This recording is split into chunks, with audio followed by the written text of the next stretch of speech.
Radhe Radhe and good morning. तो आज की वीडियो हम स्टार्ट करने वाले हैं एसएससी सीएचएसएल 2022 का जो एग्ज़ाम था, जो कि मार्च में हुआ था, है ना, 2023 में। तो उसकी कुछ शिफ्ट थी, यानी कि ऑल 36 शिफ्ट हैं। तो हम आज जो स्टार्ट करने वाले हैं वो 9 मार्च की फर्स्ट और सेकंड शिफ्ट के जीएस के क्वेश्चन डिस्कस करने वाले हैं। तो चलो स्टार्ट करते हैं।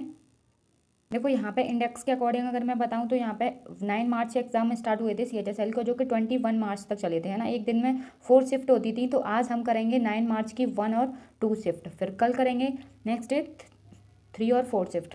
9 मार्च की 3 और 4 शिफ्ट जो है वो हम कल करेंगे। तो ऐसे ही डेली हम दो दो शिफ्ट के जीएस के क्वेश्चन एक वीडियो में डिस्कस करेंगे। अगर आपको वीडियो लॉन्ग लगती है तो आप बता सकते हैं कि मुझे ओनली एक ही शिफ्ट के जीएस के क्वेश्चन एक वीडियो में रखने चाहिए या फिर दो, क्योंकि दो रखने से शायद मुझे लगता है वीडियो लॉन्ग हो जाती होगी, है ना।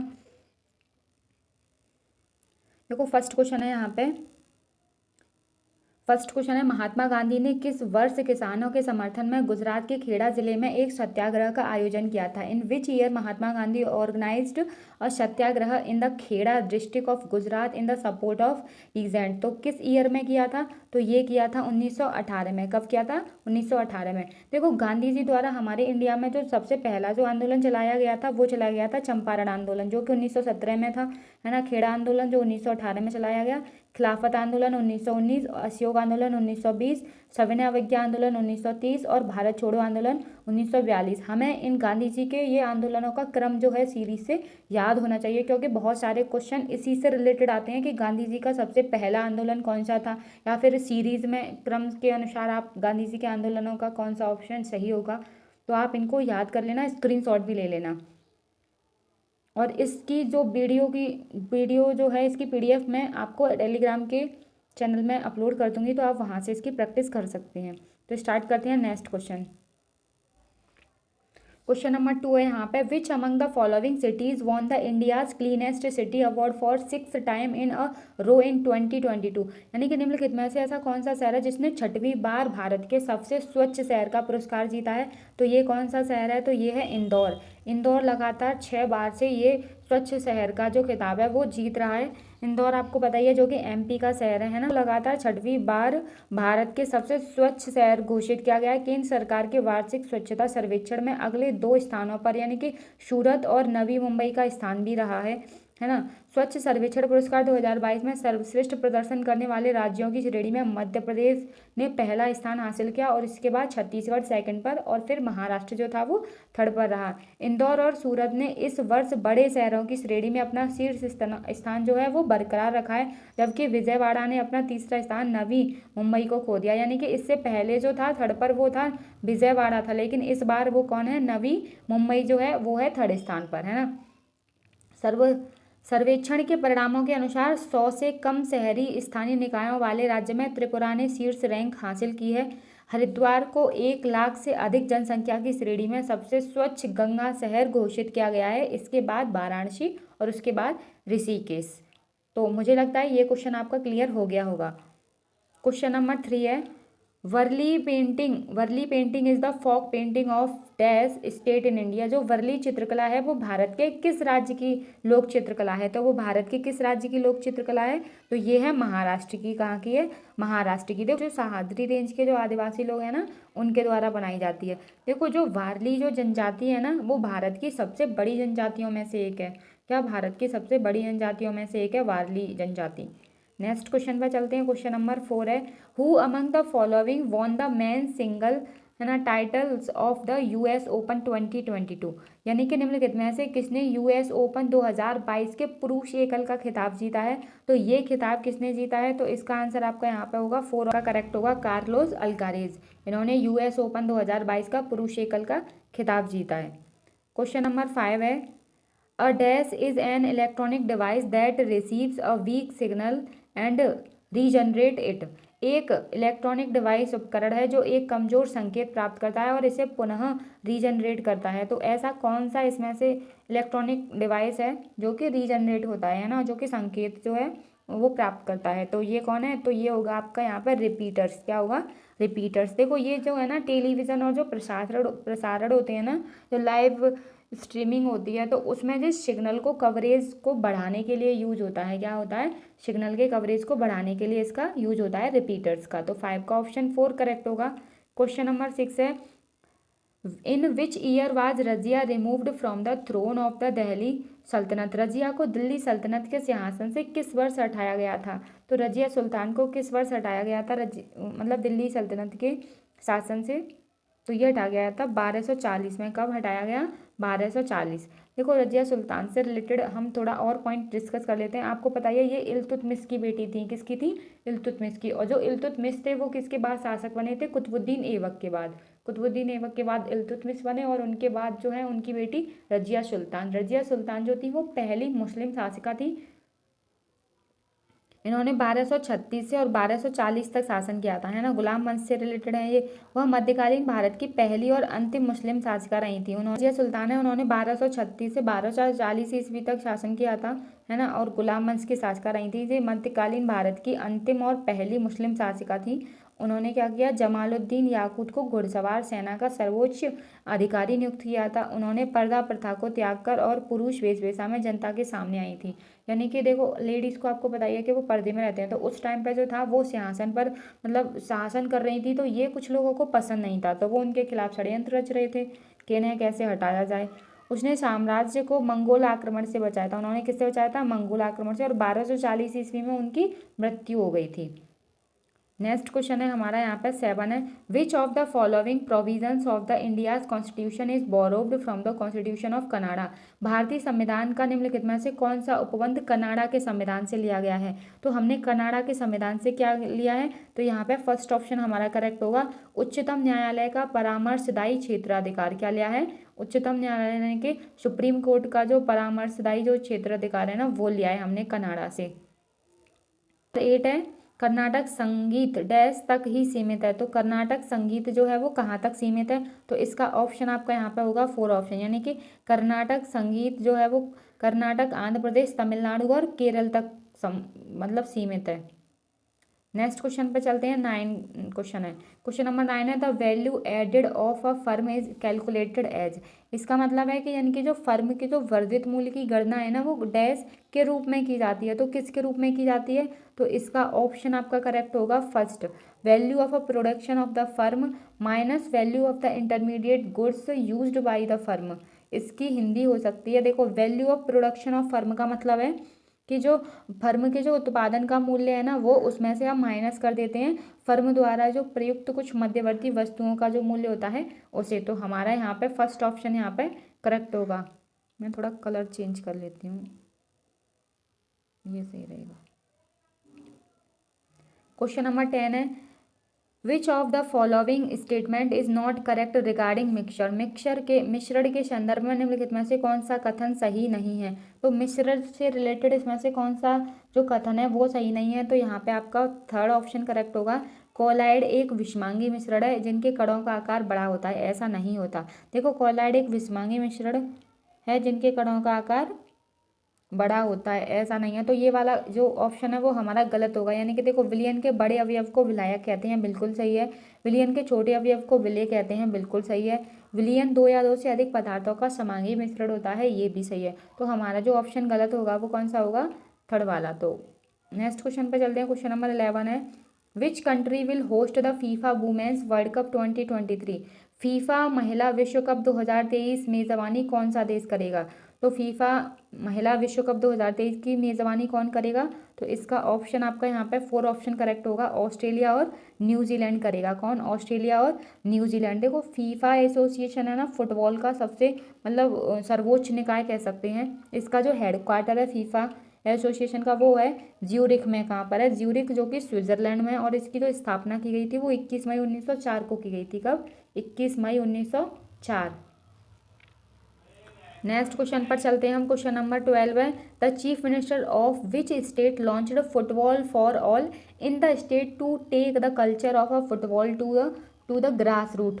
किस राज्य के मुख्यमंत्री ने फुटबॉल की संस्कृति को जमीनी स्तर पर ले जाने के लिए राज्य में फुटबॉल फॉर ऑल लॉन्च किया है? तो किस राज्य के चीफ मिनिस्टर ने ऐसा किया है? तो ये आपका आंसर सही होगा यहाँ पे उड़ीसा। देखो उड़ीसा के जो मुख्यमंत्री है वो नवीन पटनायक, उन्होंने फुटबॉल फॉर ऑल लॉन्च किया था। तो हमारा फर्स्ट ऑप्शन करेक्ट होगा। क्वेश्चन नंबर 3 है यहाँ पे। The 5th edition of the Khelo India youth games will be held in Pradesh. जो खेलो इंडिया यूथ गेम का जो 5वां संस्करण जो है वो मध्य प्रदेश में हुआ था, है ना। तो वो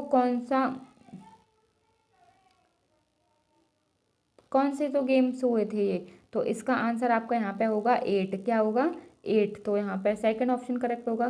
क्वेश्चन नंबर 14 है, निम्नलिखित में से कौन सा कथन सही नहीं है। देखो कौन सा सही नहीं है तो वो हमें पढ़ के पता चलेगा कि कौन सा सही नहीं है।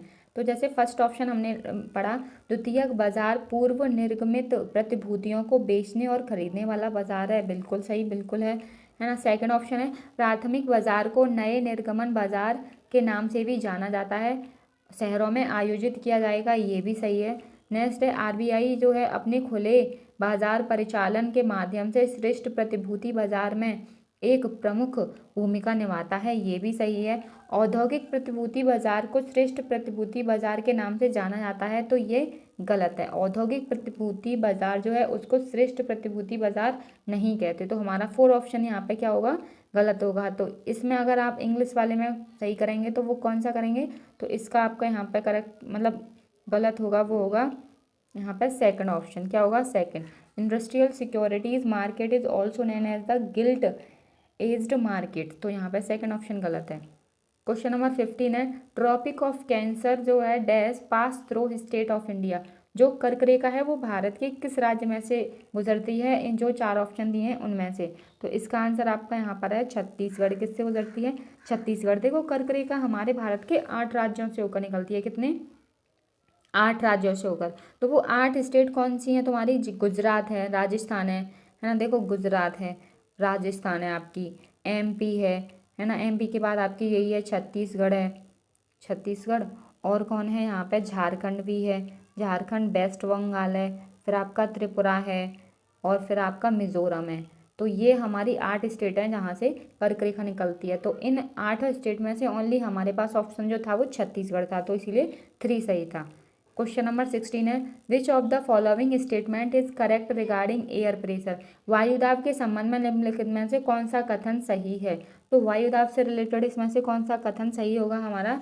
तो देखो देखते हैं, इसमें से जो है सही है वो है आपका, वायु हमेशा उच्च दाब क्षेत्र से निम्न दाब क्षेत्र की ओर गमन करती है। तो 4 ऑप्शन यहाँ पे करेक्ट होगा। The air always move from the high pressure areas to low pressure area. मतलब ज़्यादा दाब होगा वो वहाँ से कम दाब की तरफ जाती है। क्वेश्चन नंबर 17 है, what is the average height of the troposphere. क्षोभ मंडल की जो औसत ऊंचाई होती है वो कितनी होती है? तो इसका ऑप्शन यहाँ पर 13 है। देखो ऐसे क्षोभ मंडल की जो एवरेज हाइट है ना वो 12 किलोमीटर होती है, लेकिन 12 ऑप्शन में नहीं है, तो 12 के आसपास यहाँ पे 13 है, तो इसीलिए हम इसे 13 सही करेंगे। आपके लिए ये वाला क्वेश्चन बहुत इंपॉर्टेंट है, क्योंकि ये सीजीएल की हमने जितनी भी शिफ्ट की थी उसमें भी इसी तरीके के यानी कि इससे क्वेश्चन आए थे। क्षोभ मंडल है ना, ट्रोपोस्फेयर, स्ट्रेटोस्फेयर वगैरह हैं, तो आप इसका स्क्रीनशॉट ले लेना। यहाँ पे क्षोभ मंडल के बारे में बताया गया है, समताप मंडल और मध्य मंडल।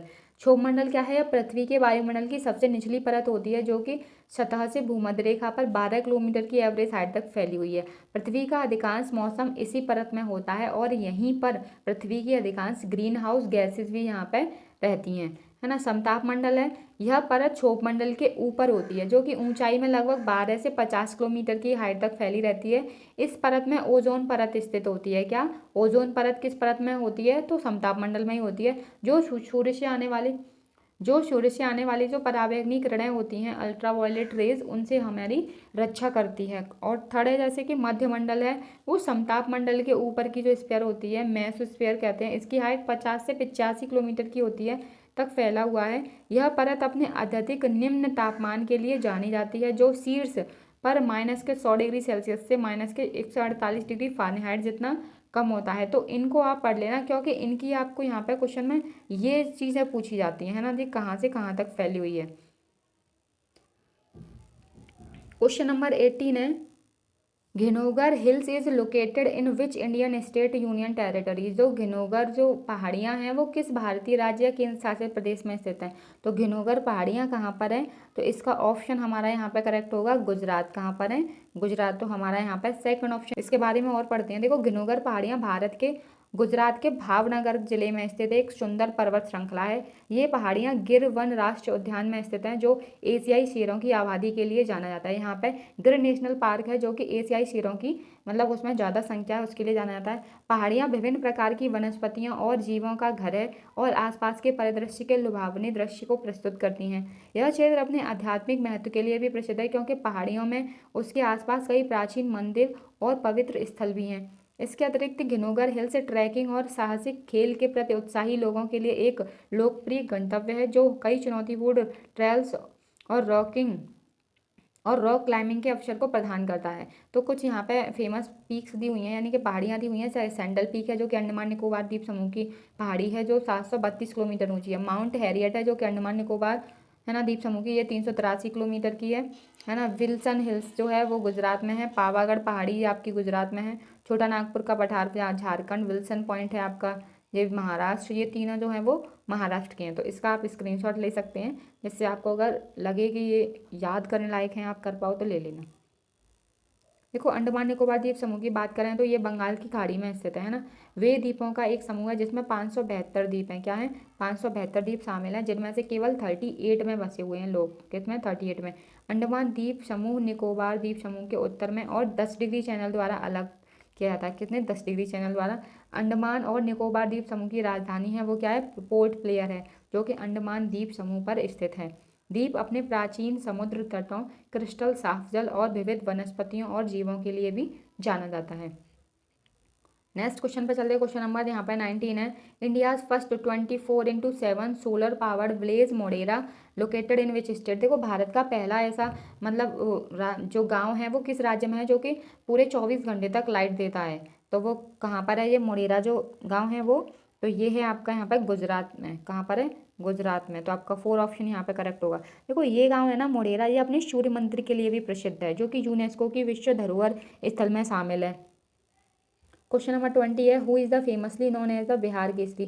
बिहार केसरी के नाम से किसको जाना जाता है? तो बिहार केसरी के नाम से जाना जाता है यहाँ पर श्री कृष्ण सिन्हा को। किसको? श्री कृष्ण सिन्हा जो है उनको बिहार केसरी कहते हैं, जो कि बिहार के फर्स्ट चीफ मिनिस्टर थे। कौन थे? बिहार के पहले मुख्यमंत्री बने थे श्री कृष्ण सिन्हा।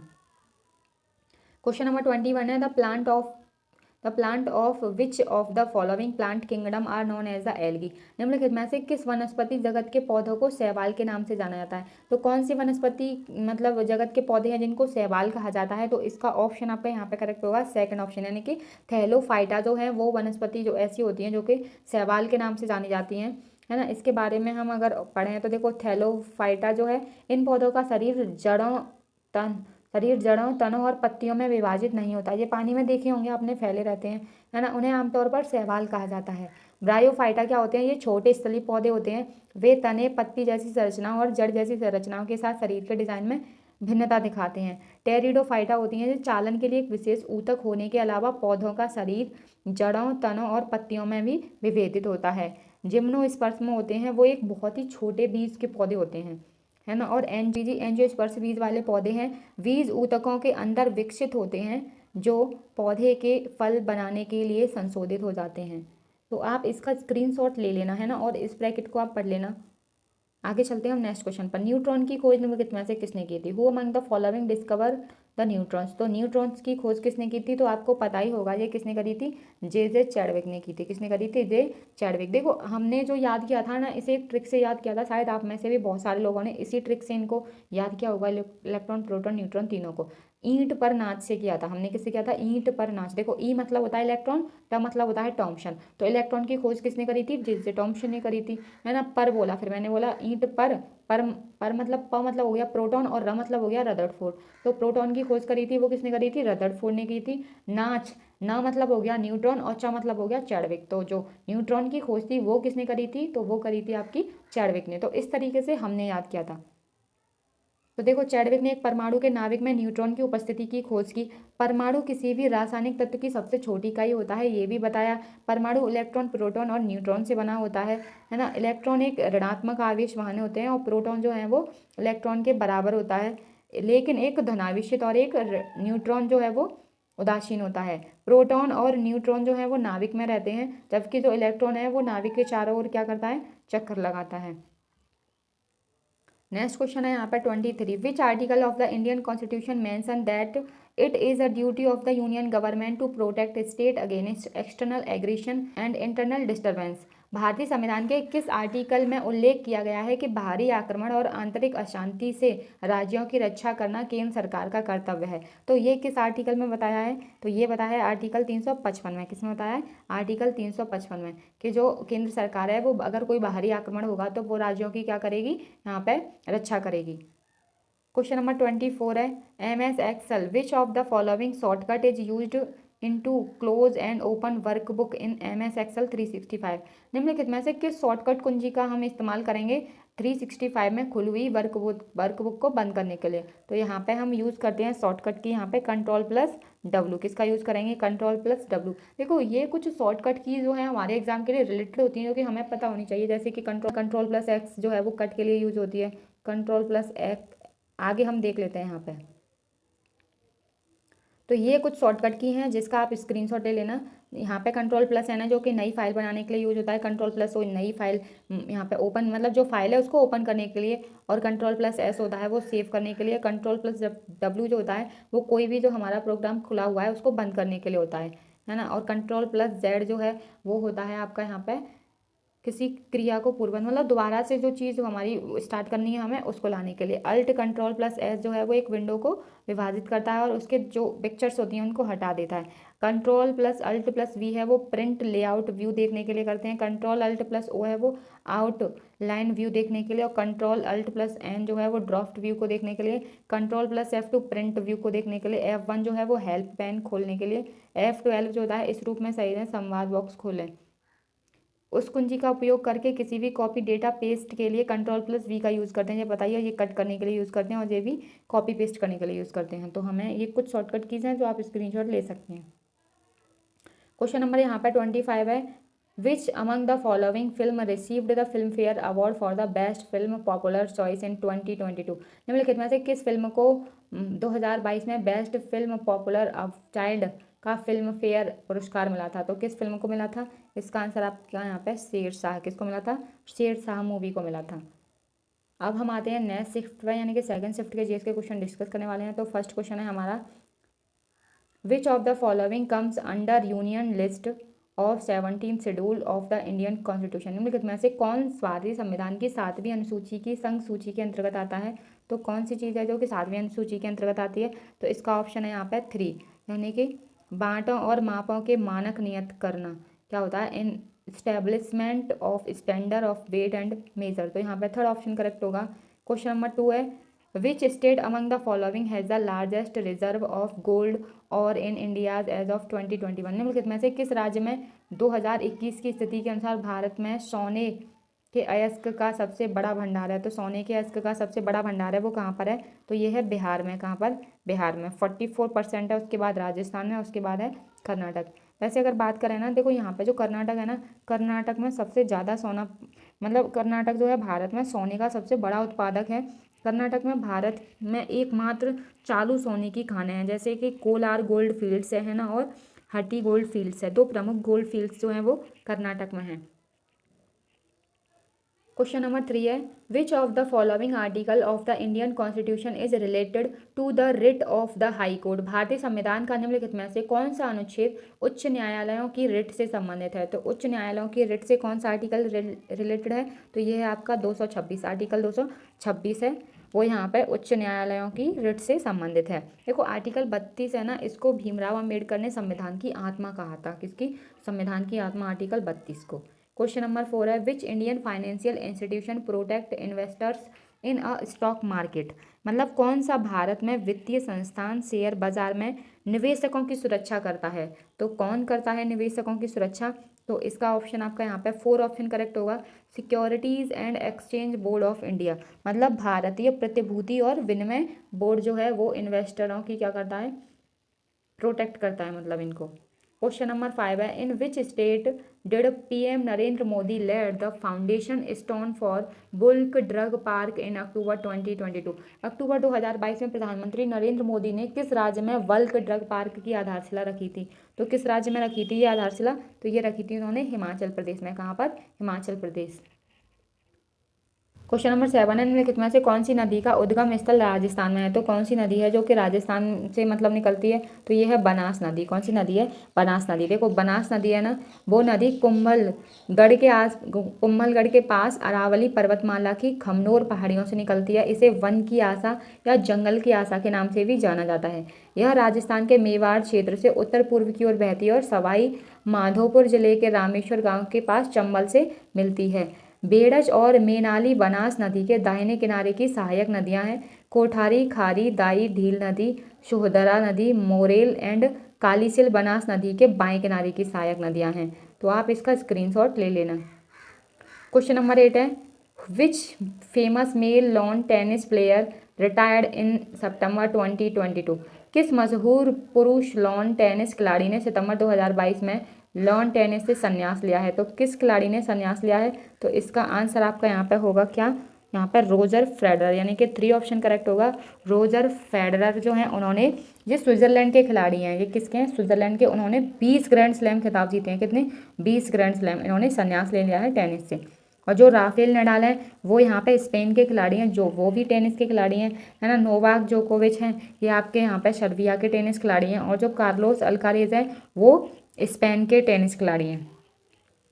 क्वेश्चन नंबर 9 है, which river of India's drain into base of Bengal? भारत में कौन सी नदी बंगाल की खाड़ी में जाकर मिलती है? तो कौन सी नदी बंगाल की खाड़ी में मिलती है? तो इसका ऑप्शन आपका यहाँ पे होगा गोदावरी। कौन सी?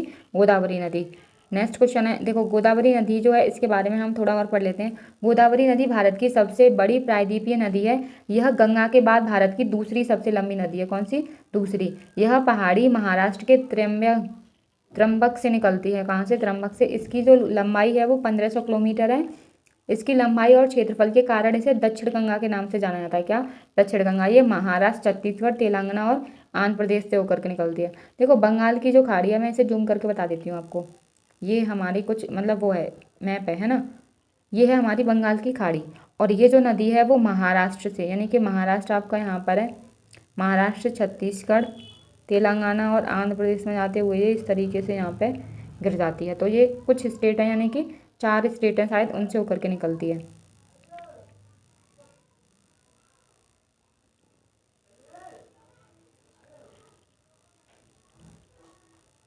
क्वेश्चन नंबर 10 है, which of the following was the capital of Pallavas? निम्न में से पल्लवों की राजधानी कौन सी थी? तो पल्लवों की राजधानी थी वो कौन सी थी? तो वो थी आपकी कांचीपुरम। कौन सी थी? कांचीपुरम। देखो कांचीपुरम जो है, जो कि तमिलनाडु में है। कहाँ पर है? तमिलनाडु में। इसको कांची के नाम से जानते हैं। या कांची के नाम से, जो तमिलनाडु के जो है मंदिर और रेशमी साड़ियों के लिए भी फेमस है। पल्लवों ने 3वीं से 9वीं शताब्दी तक, यानी कि दक्षिण भारत के बड़े हिस्से पर शासन किया था, है ना। और उन्होंने इसकी जो राजधानी थी उनकी कांचीपुरम थी। नेक्स्ट क्वेश्चन है यहाँ पे 11, भारत में अंडमान और निकोबार तथा लक्षद्वीप सहित मुख्य भूमि के समुद्र तट की कुल लंबाई कितनी है? तो कुल लंबाई कितनी है? तो ये है यहाँ पे 7516.6 किलोमीटर है। कितनी है? 7516.6 किलोमीटर। क्वेश्चन नंबर 12 है, बड़े बांधों के संबंध में निम्नलिखित में से कौन सा कथन सही है? तो बड़े बांधों के लिए यहाँ पे 2 स्टेटमेंट हैं, तो उनमें 3 है शायद, 2 हैं, 2 स्टेटमेंट है, तो कौन सा सही है? देखो, इनकी सामाजिक समस्याएं, क्योंकि इससे बड़ी संख्या में किसान और आदिवासी विस्थापित होते हैं और उन्हें मुआवजा भी नहीं मिलता। सेकंड ऑप्शन है यहाँ पे, सेकंड स्टेटमेंट है, इनकी पर्यावरणीय समस्याएं हैं, क्योंकि इनसे बड़े स्तर पर वनों का विनाश होता है तथा जैव विविधता की क्षति होती है। तो यहाँ पे हमारे दोनों ही ऑप्शन जो है वो सही होंगे, तो इसका होंगे, और इसका आंसर हमारा यहाँ पे फर्स्ट जो है वो सही होगा। नेक्स्ट क्वेश्चन पर चलते हैं। क्वेश्चन नंबर 13 है, which of the following was revamped the e Bal Nidan online portal in September 2022? निम्नलिखित में से किसने सितंबर 2022 में ई बाल निदान ऑनलाइन पोर्टल नया रूप दिया है? तो किसने दिया है ये नया रूप? तो इसका ऑप्शन आपका यहाँ पे करेक्ट होगा, राष्ट्रीय बाल अधिकार संरक्षण आयोग ने। किसने? राष्ट्रीय बाल अधिकार संरक्षण आयोग ने है इसको नया रूप दिया है। 2015 में ना ई बाल निदान शुरू किया गया था। कब? 2015 में। क्वेश्चन नंबर 14 है, who led the battle of Plassey on behalf of the British East India company? British East India company की ओर से प्लासी के युद्ध का नेतृत्व किसने किया था? तो वो किया था रॉबर्ट क्लाइव ने। किसने किया था? Robert Clive. और जो हमारे इंडिया के वो कौन थे? वो थे सिराजुद्दौला, बंगाल के नवाब थे। उनसे मतलब उनके बीच में और रॉबर्ट क्लाइव यानी कि ब्रिटिश सेना के बीच में प्लासी का युद्ध हुआ था 1757 में। नेक्स्ट क्वेश्चन है यहाँ पे 15, which Indian writer road the famous book of Mansarovar? किस भारतीय लेखक ने प्रसिद्ध पुस्तक मानसरोवर लिखी है? तो वो किसने लिखी है? तो ये लिखी है मुंशी प्रेमचंद ने। किसने लिखी है? मुंशी प्रेमचंद। देखो प्रेमचंद जी की कुछ फेमस बुक हैं जैसे कि गोदान है, कर्मभूमि है, गबन है, मानसरोवर है और ईदगाह, वो हमें याद होनी चाहिए प्रेमचंद जी की ये फेमस बुक्स। क्वेश्चन नंबर 16 है, which team won the 2021 league? किस टीम ने 2021 और 22 की लीग जीती थी? तो किस टीम ने जीती थी? तो इसका ऑप्शन आपका फर्स्ट ही सही होगा, गोकुलम केरल एफसी ने जीती। किसने? गोकुलम केरल एफसी ने। नेक्स्ट क्वेश्चन पर चलते हैं। क्वेश्चन नंबर 17 है, What is used for holding program instruction that cannot be changed throughout the life of the computer? Program निर्देशों को संचालित करने के लिए किसका उपयोग किया जाता है जिसे कंप्यूटर में कभी भी बदला नहीं जा सकता? तो किसका उपयोग किया जाता है? तो उसमें यूज होता है रोम। किसका? रोम। देखो रोम जो होती है वो एक प्रकार की मेमोरी होती है। क्या होती है? मेमोरी होती है ना। रोम की जो फुल फॉर्म है वो होती है रीड ओनली मेमोरी। तो ऐसे ही कुछ यहाँ पे 5 बेसिक रोम होती हैं। तो जैसे रोम है तो read only memory, P ROM होती है programmable read only memory, E P ROM होती है erasable programmable read only memory और ई पी रोम होती है विद्युत रूप से मिटाने योग्य programmable read only memory. Flash memory जो होती है, फ्लैश मेमोरी एक प्रकार का ई पी रोम को इन सर्किट वायरिंग का उपयोग करता है और जो बायोस है BIOS फ्लैश मेमोरी का उपयोग करता है। किसका? फ्लैश मेमोरी का। क्वेश्चन नंबर यहाँ पे 18 है, which is famously known as the sitar maestro in India? यानी कि भारत में सितार के उस्ताद जो हैं के रूप में किसे जाना जाता है? तो सितार के जो उस्ताद कहे जाते हैं वो कहे जाते हैं पंडित रविशंकर। कौन? पंडित रविशंकर। देखो इन ऑप्शनों में जैसे कि पतंजलि दिए, महर्षि पतंजलि वो योग सूत्र से रिलेटेड है ना। और उस्ताद बिस्मिल्लाह कहाँ हैं? ये क्या करते हैं? ये शहनाई बजाते। क्या? शहनाई। और जो सितारा देवी हैं वो कथक नृत्यांगना है। क्या? कथक नृत्यांगना। क्वेश्चन नंबर 19 है, the famous monuments Aram Bagh was built by Babur, it is located? यानी कि जो प्रसिद्ध स्मारक है आराम बाग जो कि बाबर के द्वारा बनवाई गई थी, जो कहाँ पर है? तो ये यूपी में है। यूपी में कहाँ पे? आगरा में। 1528 में बनाया था आराम बाग को। ताजमहल से 5 किलोमीटर दूर है ये। किससे? ताजमहल से 5 किलोमीटर दूर है। काबुल में दफनाए जाने से पहले बाबर को यहीं दफनाया गया था। कहाँ पर? आराम बाग में। Among the following company fire about 300 employees under allegation of moonlight in September 2022? निम्नलिखित में से किस कंपनी ने सितंबर 2022 में मून लाइटिंग के आरोपों के तहत लगभग 300 कर्मचारियों को बर्खास्त किया था? तो किस कंपनी ने किया था? तो विप्रो कंपनी ने किया था। किसने? विप्रो कंपनी ने। देखो मतलब विप्रो कंपनी का जो मानना था वो ये था कि जो ये एक IT कंपनी है, इस कर्मचारियों की जो UN नंबर के जरिए इन्होंने दूसरी मतलब नौकरी का पता चलने पर इनको बर्खास्त कर दिया कि वो और कहीं भी जॉब करते हैं, इसीलिए। इसके जो विप्रो के जो चेयरमैन है वो हैं ऋषद प्रेम जी। कौन है? ऋषद प्रेम जी। क्वेश्चन नंबर 21 है, 1956 के औद्योगिक नीति प्रस्ताव ने डैश का आधार बनाया? The industrial policy resolution of 1956 formed the basis of the. तो किसका आधार बनाया? ये बनाया गया था द्वितीय पंचवर्षीय योजना में। कौन सी में? द्वितीय पंचवर्षीय योजना, second 5 year plan. Second option correct होगा। क्वेश्चन नंबर यहाँ पर 22 है, which of the following 2 teams played in the final matches of the season 8 of PKL? PKL के 8वें संस्करण के फाइनल मैच में निम्नलिखित में से किन 2 टीमों के बीच मुकाबला हुआ था? किन 2 टीमों के बीच मुकाबला हुआ था? तो ये हुआ था यहाँ पे दबंग दिल्ली बनाम पटना पायरेट्स के बीच। किसके? दबंग दिल्ली और पटना पायरेट्स के बीच हुआ था। तो फर्स्ट ऑप्शन करेक्ट होगा यहाँ पे। देखो जो PKL है ना, P का मतलब है यहाँ पे प्रो, ठीक है, और K का मतलब कबड्डी और L का मतलब है यहाँ पे लीग। प्रो कबड्डी लीग है। PKL मतलब क्या है? Pro kabaddi league. इसकी जो स्थापना है ना वो 2014 में हुई थी। कब हुई थी? 2014। क्वेश्चन नंबर 23 है, who is the famously known as the father of India nuclear programme? भारतीय परमाणु कार्यक्रम का जनक किसे कहा जाता है? तो परमाणु कार्यक्रम का जनक यहाँ पे होमी जे भाभा को कहा जाता है। किसको? होमी जे भाभा। परमाणु बम का डिजाइन बनाया था इन्होंने। नेक्स्ट क्वेश्चन है यहाँ पे 24, बड़ी मात्रा में डैश कैंसर कोशिकाओं को मारती है या उनके DNA को नष्ट करके उनकी वृद्धि को धीमा कर देती है? कैंसर कोशिकाएं जिनका DNA इतना क्षतिग्रस्त हो जाता है कि उन्हें ठीक क्षतिग्रस्त कोशिकाएं नष्ट नहीं किया जा सकता, विभाजित होना बंद हो जाती हैं या नष्ट हो जाती हैं। जब हो जाती हैं तो वे टूट जाती हैं और शरीर द्वारा बाहर निकाल दी जाती हैं। तो ये कौन सी है बड़ी मात्रा में? यहाँ पे इसका ऑप्शन आपका यहाँ पे होगा विकिरण चिकित्सा, यानी कि जो रेडिएशन थेरेपी होती है ना वो है। क्वेश्चन नंबर 25 है, which of the following colloid is an example of form? निम्नलिखित में से कौन सा कॉलाइड फॉर्म का एक उदाहरण है? तो कॉलॉइड फॉर्म का यहाँ पे उदाहरण है, तो वो है यहाँ पे थर्ड ऑप्शन यानी कि स्पंज। देखो स्पंज क्या होता है, आपने गद्दा टाइप का देखा होगा ना, है ना, गद्दा कह सकते हैं स्पंज, एक प्रकार का कॉलॉइड होता है। अगर इसे हम पानी में डालेंगे तो इसके जो छिद्र होते हैं उनमें पानी भर जाता है और इसका वेट भी हाई हो जाता है, तो वही स्पंज होता है। तो आज हमने यहाँ पे 50 क्वेश्चन डिस्कस करे हैं। अगर आपको ये वीडियो लॉन्ग लगी है ना तो आप कमेंट करके बताना, तो मैं ओनली एक शिफ्ट के क्वेश्चन ही यहाँ पे एक वीडियो में लिया